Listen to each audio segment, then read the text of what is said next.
چند دن پہلے وطن عزیز پہ آنچ آئی، دشمن نے حملہ کیا، ہم اپنے ان روحانی باپوں کی روحانی اولاد بن کر کے روڈوں پہ نکلے، چوکوں چوراہوں پہ آئے، ہم نے فوج کو بتایا کہ ہم تمہارے شانہ بشانہ چل کر کے انڈیا کے خلاف لڑیں گے، اگر تمہیں گولی لگے گی تو ہمارے سینے بھی پاکستان کے استحکام کے لیے، پاکستان کے تحفظ اور دفاع کے لیے حاضر ہیں۔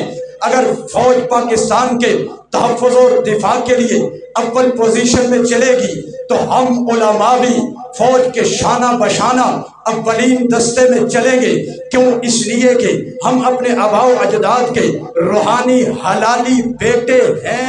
آج کا استحکام پاکستان کیا کریں، چلیں؟ حوصلہ ہے۔ پاکستان کا مطلب کیا؟ پاکستان کا مطلب کیا؟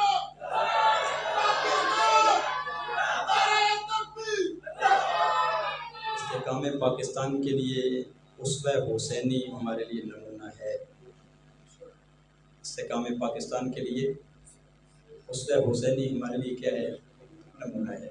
جیسے حضرت حسین کٹ گئے اپنے موقف پہ، ایسے ہی ہم بھی اپنے موقف پہ کٹ تو سکتے ہیں مگر جھک نہیں سکتے، اور ہمارا یہ موقف ہے کہ پاکستان ہماری جان ہے، پاکستان ہمارا ایمان ہے، پاکستان سے محبت ہمارا دین ہے، ہمارا اسلام ہے، ہماری شریعت ہے۔ جیسے حضرت حسین دین، ایمان، اسلام پہ کٹ تو گئے مگر جھکے اور بکے نہیں، ہمیں 10 سبق اور پیغام دے گئے۔ جسے ایمان سمجھتے ہو، جسے اسلام سمجھتے ہو، جسے اپنی جان سمجھتے ہو، اس پہ کٹ جاؤ مگر جھکنا اور بکنا نہیں ہے۔ پاکستان پہ جب بھی آنچ آئے گی ہماری جان لگتی ہے، جان لگانے کے لیے تیار ہیں، مال لگتا ہے، مال لگانے کے لیے تیار ہیں، اور یہ جذبہ ہمارا اس لیے ہے کہ ہمارے آباء و اجداد نے یہ پاکستان بنایا ہے، تمہارے آباء و اجداد نے نہیں بنایا۔ آج میرا باپ کوئی گھر بنا کر مجھے دے کر چلا جائے، اس کو کوئی گرانے آ جائے، میں کہتا ہوں میرے باپ کا خون پسینہ لگا اس گھر کو بنانے پہ، میری لاش سے گزر کے جائے گا پھر اس گھر کو گرائے گا۔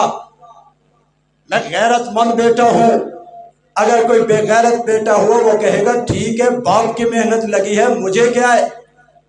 ہم اپنے ان روحانی آباء و اجداد کے غیرت مند روحانی بیٹے ہیں۔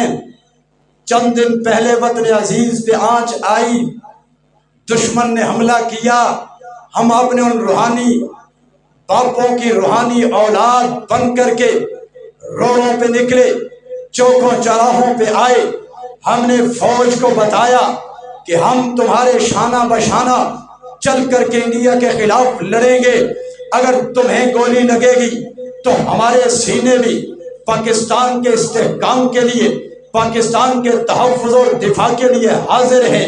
اگر فوج پاکستان کے تحفظ اور دفاع کے لیے اول پوزیشن میں چلے گی تو ہم علماء بھی فوج کے شانہ بشانہ اولین دستے میں چلیں گے۔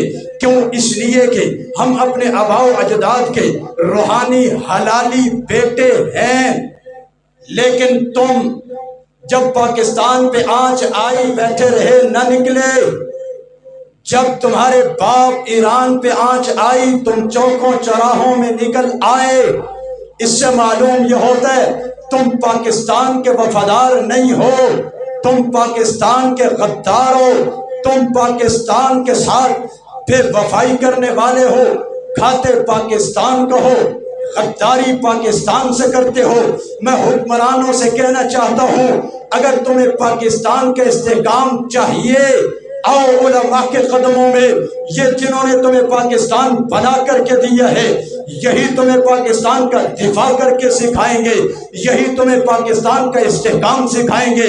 جن کا نہ پاکستان بنانے میں کوئی حصہ ہے، جن کا نہ پاکستان کی تعمیر میں کوئی حصہ ہے، وہ تمہیں پاکستان کا دفاع کرنے کے لیے ایک فرد بھی مہیا نہیں کر سکتے، وہ تمہیں پاکستان کا استحکام نہیں دے سکتے۔ ان کی صبح و شام کوشش ہوتی ہے پاکستان کو کمزور سے کمزور کیا جائے۔ یہ 8، 9، 10 محرم کو کیا ہوتا ہے؟ اگر 8، 9، 10 محرم کو انڈیا حملہ کر دے تو کیا ہماری فوج اس پوزیشن میں ہوتی ہے کہ وہ انڈیا کے خلاف بارڈر پہ جا کے لڑے؟ ہرگز نہیں ہوتی۔ ایک چھوٹی سی مجلس کروانے کے لیے 20 اہلکار فوج کے تعینات کیے جاتے ہیں۔ ہماری جغرافیائی سرحدوں کو ان دنوں میں غیر مستحکم کیا جاتا ہے، اور گورنر سندھ اپنی ڈھٹائی اور بدمعاشی کا اظہار کرتے ہوئے کہتا ہے اگر راستے بند ہو جائیں خیر ہے برداشت کرو، 10 دن تک صبر کرو۔ حسینی قافلے نے بھی تو صبر کیا تھا۔ جناب علی کچھ ہوش کے ناخن لو، حسینی قافلہ کسی شاہراہ پہ نہیں تھا، حسینی قافلہ کسی چوک میں نہیں تھا، حسینی قافلہ کسی بازار میں نہیں تھا، حسینی قافلے نے کسی کو تکلیف نہیں دی تھی، حسینی قافلے نے کسی کا راستہ بند نہیں کیا تھا، حسینی قافلے نے کسی ملک کو غیر مستحکم نہیں کیا تھا۔ آج تم ہمارے ملک کی شاہراہوں کو بند کر کے، چوکوں چوراہوں اور بازاروں کو بند کر کے ملک کے استحکام کو نقصان پہنچا رہے ہو۔ جناب علی آپ سے عرض اور گزارش یہ ہے، حسینی قافلہ بیابان جنگل میں تھا، حسینی قافلہ وہاں تھا جہاں نہ کھانے کی کوئی چیز نہ پینے کی کوئی چیز۔